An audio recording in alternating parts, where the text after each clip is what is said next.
stubbornness enabled him to pursue ideas that seemed to be going nowhere, that others rolled their eyes at. It enabled his spirit to dance in the prison of his limp body. Stephen's life had proceeded in violation of all his doctor's predictions, but on March 14th, 2018, Stephen's star finally burned out. Now we were all here to say goodbye, his family, his friends, his carers, and his colleagues. Stephen called his caregivers carers. Most were not professional nurses. He was 13 years my senior, was supposed to have perished decades before, and had been regularly ill throughout his adulthood with potentially lethal lung infections. But in my heart, I'd always assumed he'd outlive me. I came to know Stephen after he contacted me in 2003.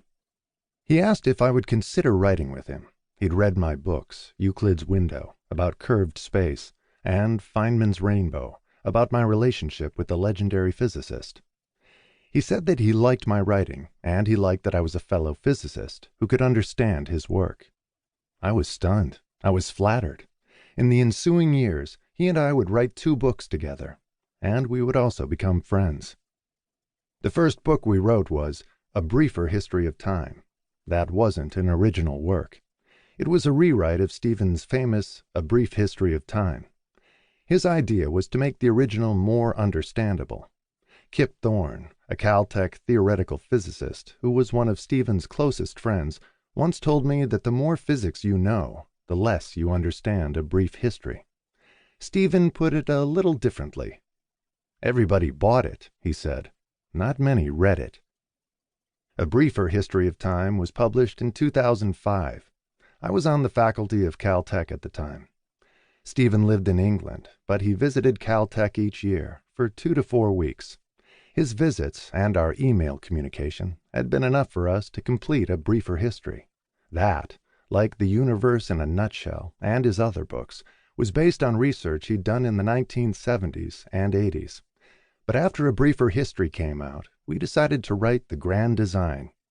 This was to be about his latest work, and we would start from scratch, writing about new theories that he'd never before popularized, and we'd be covering some pretty complex issues.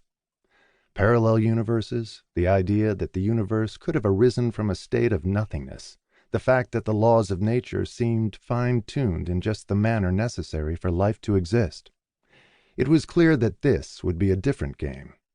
We'd need a lot of face time, and so I started commuting from California to work with Stephen in Cambridge. I kept at it until we finally finished in 2010. Much of Stephen's career was spent picking up where Einstein had left off. In 1905, Einstein invented what is now called special relativity. At the time, he was 25 and working on physics as a hobby while keeping up with his day job, analyzing patents. Relativity exposed many of nature's exotic secrets, that the measurement of distances and time intervals is relative, dependent on the observer, that matter is a form of energy, and that nothing may move faster than light. But there was a problem. While special relativity did not address gravity directly, its dictate of a universal speed limit contradicted Newton's theory, in which that force is transmitted instantaneously, that is, with infinite speed. Einstein struggled with that contradiction. Must relativity be altered? Must Newton's theory of gravity be abandoned? As it turned out, both were necessary. He studied the problem for 10 years, quitting the patent office to bounce among academic positions in Bern, Zurich, Prague, and Berlin.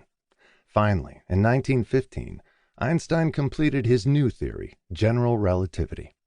It was an extensive revamping of special relativity, an extension of that theory in which the effects of gravity are explicitly taken into account.